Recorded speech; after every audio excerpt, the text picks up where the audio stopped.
Buen día, bienvenidos a su espacio de opinión donde todo es participación. El día de hoy nos encontramos con Luis Fernando Rosas Londoño, periodista y politólogo. Bienvenido y gracias por acompañarnos. Muchas gracias por la invitación, Jimena.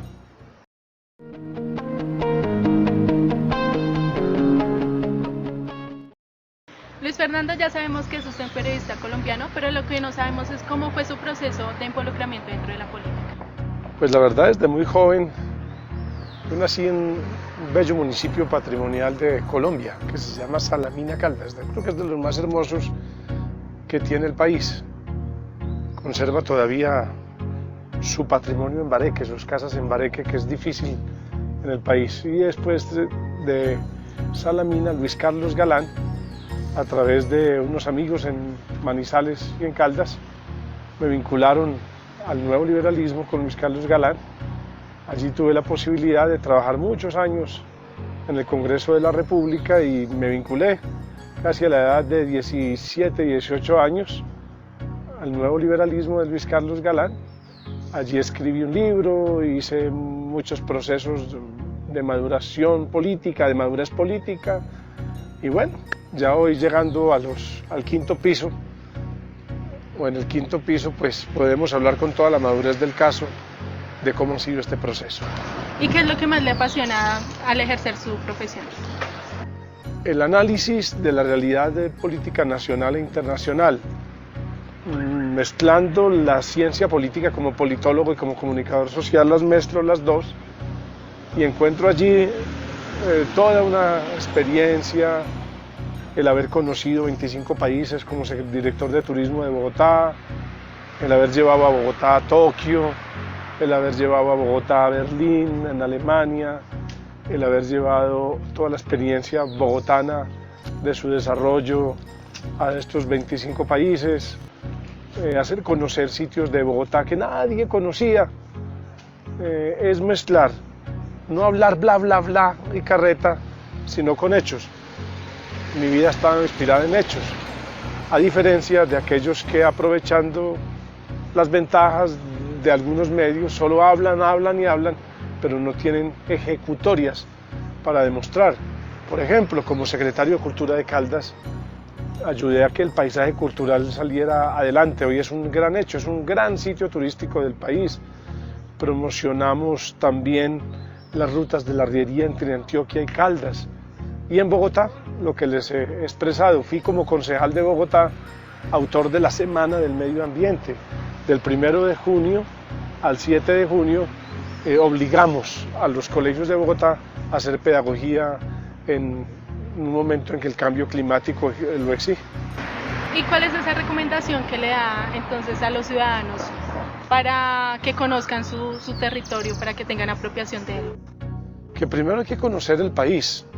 Colombia tiene unos sitios bellísimos, maravillosos, ir uno a la costa, ir uno a la Guajira, conocer el eje cafetero, conocer los antiguos territorios nacionales, Putumayo, el Guaviare, el Valle del Cauca, Antioquia, Tolima, Sucre, Chocó, todos los departamentos que me falten es bellísimo. Conozcamos primero Colombia y luego la experiencia en el mundo y decirles que hay una gran oportunidad para hacer la paz del país. Yo llevo 15 años trabajando con el arquitecto del proceso de paz en todos estos temas y creo que mientras muchos desde la burocracia, desde los puestos públicos hablan y hablan, nosotros hemos ofrendado la vida, hemos estado en muchos sitios del país buscando este momento, mientras unos se candidatizan que porque tienen el favor de grandes medios, mucho dinero, el cual ha sido difícil para nosotros por nuestra interpretación de vida clara, honesta, ética. Muchos pues son llevados y generando falsos liderazgos. Yo creo que mi vida estaba inspirada en hechos, en compromiso y en una vida honesta. Y con respecto a eso, ¿cómo cree usted cuáles son los factores más influyentes al hablar de comunicación y de la política? Pues a mí lo que más me gusta de la comunicación es la ética para periodistas, que se ha perdido. He tenido la posibilidad de dirigir varias tesis de ética, pero no solo en un documento, sino hoy en día, cuando tantos periodistas venden su opinión, cuando se pierde la capacidad del análisis, Cuando la pauta, que es necesaria, yo la entiendo, porque se necesita, no puede hacer que medios se casen con un candidato presidencial, que periodistas se casen con un candidato económico, cuando los grandes medios están dirigidos por los grandes monopolios del país y pierden la objetividad, cuando observamos a un medio atacando y atacando el proceso de paz que no anhelamos los colombianos por defender los altos intereses del sector financiero, me parece que no es justo. Me parece un país injusto en la medida en que no han vivido la guerra. Desde Bogotá es muy fácil hablar, pero este momento que está viviendo Colombia es el que yo llamo la atención a todos los sectores políticos, que dejen la campaña presidencial de este 2017 para que pensemos en Colombia y no hagamos de la paz una bandera electoral. Se va a hacer, pero injusta. Atacar a la Justicia Especial para la Paz cuando es ejemplo en el mundo, cuando 25 países la apoyan, cuando es el anhelo de colombianos por el temor a la verdad, me parece que es una actitud irresponsable que la historia les va a pasar cuenta de cobro. Hemos leído varios de sus artículos y el que más nos llamó la atención fue el titulado ¿Cómo nació Vargas Lleras en la política? Es que yo conocí a Germán Vargas Lleras, él fue compañero en el nuevo liberalismo, lo lleva el doctor Carlos Lleras, con el doctor Luis Carlos Galán se lanza en el Teatro Jorge Eliezer Gaitán, fue concejal suplente de Bogotá en uno de mis libros y en varias columnas, tal vez la que tuviste en Google, donde yo pues creo que soy de las personas, no ahora, de muchos años, que sé de dónde viene, cómo surgió en el nuevo liberalismo, cómo han venido inspirando sus candidaturas. Es una persona que tiene unos méritos, no me gusta su forma de ser, su forma de actuar, la respeto, no la comparto, pero me parece que Vargas Lleras, pues para este momento no es un continuador del proceso de paz y mientras no apoye el proceso de paz no tendrá mi apoyo ni el apoyo de muchos colombianos. Entonces esa sería como la intención por la que usted escogió para escribir ese artículo. Exacto, mi artículo está inspirado en la paz y yo sabía que él se iba a atravesar porque él obedece a unos intereses del doctor Luis Carlos Sarmiento Angulo, de la banca, de grandes contratistas, que es donde hoy es la política se volvió política de los grandes intereses, hoy se compra la presidencia de la República de Colombia, no se vota. ¿Cómo le mentimos a un niño en el colegio, en la universidad? Es que tú puedes llegar a ser presidente de la República, mentiras, esto es muy difícil. Yo que no he tenido partidos políticos, yo soy un suprapartidista. En mi libro sobre Galán lo he dicho, yo soy suprapartidista. Algunas veces me dicen, Rosas, ¿usted de qué partido es? Mi partido es Colombia. Yo voto cada 4 años por el que me guste. Soy un liberal de nacimiento, pero no creo en la dirección y en la estructura del Partido Liberal. Entonces, mis ideas liberales son de filosofía, no de estructuras políticas. Y por eso, pues, los partidos son fábricas electorales. Los avales se han convertido en presionarnos a muchos para que nos inscribamos en tal o en tal empresa política y nos obligan a ello. Y cada 4 años, entonces, si el perfil de uno es más alto que el del hijo del expresidente, le ponen a uno el pie y lo pisotean, pero para seguirle haciendo fila a quienes no tienen los méritos de uno en la democracia colombiana. Entonces que siga el hijo de este, que siga el por ser el hijo de tal o de cual, cuando nuestra formación es una formación pedagógica desde muchos años atrás y no estamos prestos a hacerle fila a quien no tiene los méritos. ¿Y por qué cree usted que los líderes cambian tanto de partidos políticos? Porque no hay partidos, en Colombia eso son mafias. Los partidos políticos se perdieron hace muchos años. En el 2002, siendo yo director político del Ministerio del Interior, 2002-2003 habían 70 partidos y fábricas electorales. Y lo obligan a uno a inscribirse a tal o a cual, y en cada campaña electoral pues cambian las estructuras, cambian los candidatos, y la verdad es que el que no tenga el apoyo primero de Bogotá es el factor electoral decisivo, y segundo de los grupos económicos. Entonces esa es la democracia colombiana, por eso necesitamos romperla de una. Yo soy un amigo, por ejemplo, de una Asamblea Nacional Constituyente en el 2017, a lo que muchos le temen, primero por la justicia. No es posible que la justicia acuse a una persona 1 año y medio, diga que se perdieron 12 millones de pesos, como fue un caso que me pasó como secretario de Cultura, y luego digan que fueron los impuestos para atravesársele a uno, para frenar procesos honestos, porque tal o cual político está el que recomendando a un fiscal regional que obedece a cuotas políticas. Entonces este es el país que tenemos, un país en donde no hay justicia en la justicia.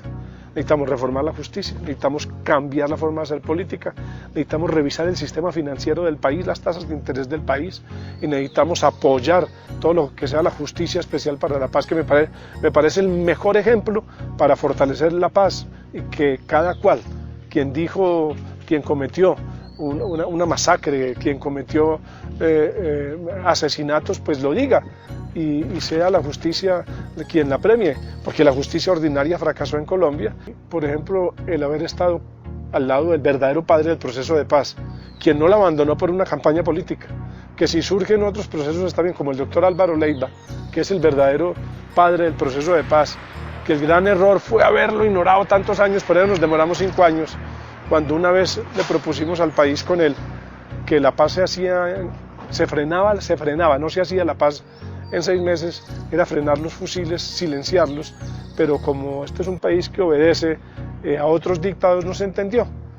Estar hoy independiente, opinando, a diferencia de aquellos burócratas que salen todos los días, pero que ni siquiera han recorrido o han jugado sus vidas luchando como lo hicimos por los diputados del Valle del Cauca en vida, después recuperarlos en muerte, haber estado en el Ecuador, haber estado en Putumayo, haber estado en Casanare, haber estado en Palmira, en Florida y Pradera, en la época del intercambio humanitario.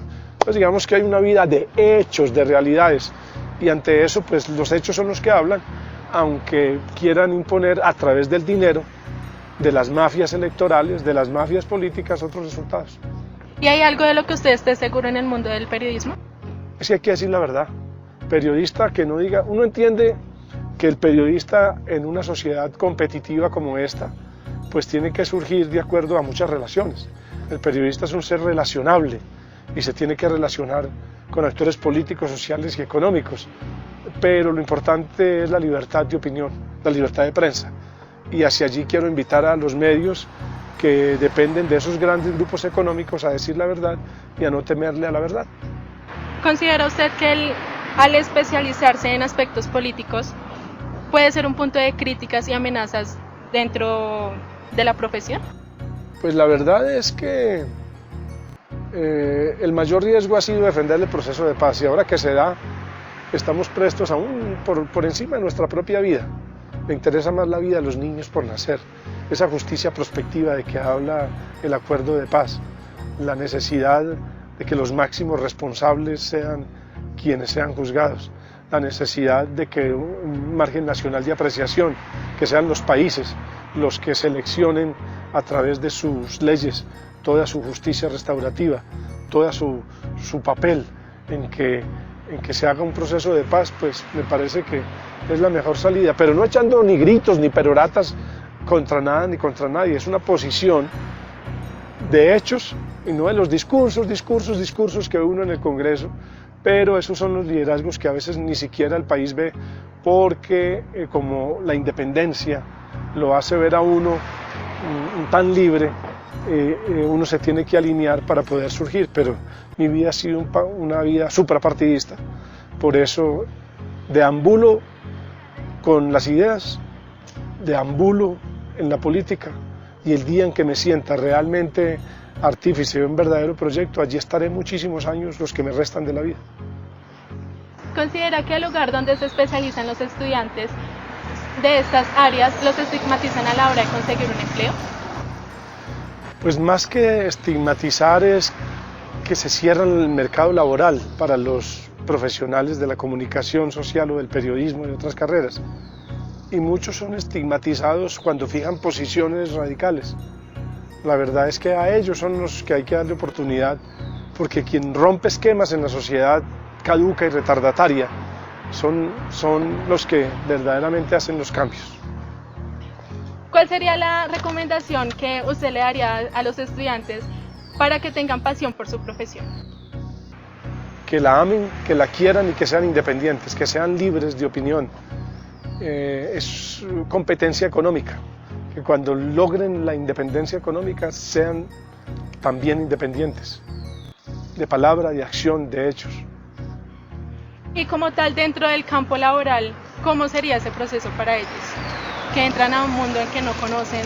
Pues ¿Cuál es el fin que le...? Primero, en un campo laboral, conocer dónde están, vivir su experiencia y luego ser independientes. A pesar de que ser independiente es muy difícil, traten al máximo de que con la verdad y la justicia cambien a la sociedad. Sabemos que usted trabajó en el distrito. ¿Por qué renunció a él? Yo renuncié porque buscamos la paz con la oposición, a costa de incomprensión en su momento. Dijeron que yo era de ese partido, no lo era, lo hicimos apoyando al candidato a la oposición, siguiendo la necesidad de una carta que envió más adelante dos personas muy vinculadas al proceso de paz, y yo con mi gesto quise demostrar que no tenía odios ni prevenciones y apoyé a la oposición buscando la paz. Por la paz me uno hasta con el diablo. Como pudieron apreciar, Luis es un periodista con gran trayectoria, así que muchas gracias por acompañarnos el día de hoy, por tratar estos temas tan interesantes. Esperamos que desde su labor siga contribuyendo sobre estos temas. Las manos del país están en ustedes, los jóvenes. Gracias. Y a ustedes que nos acompañan a través de la pantalla, les deseamos un feliz día. Yo soy Ximena Olarte y espero que se suscriban y nos sigan en todas nuestras redes sociales. Hasta luego.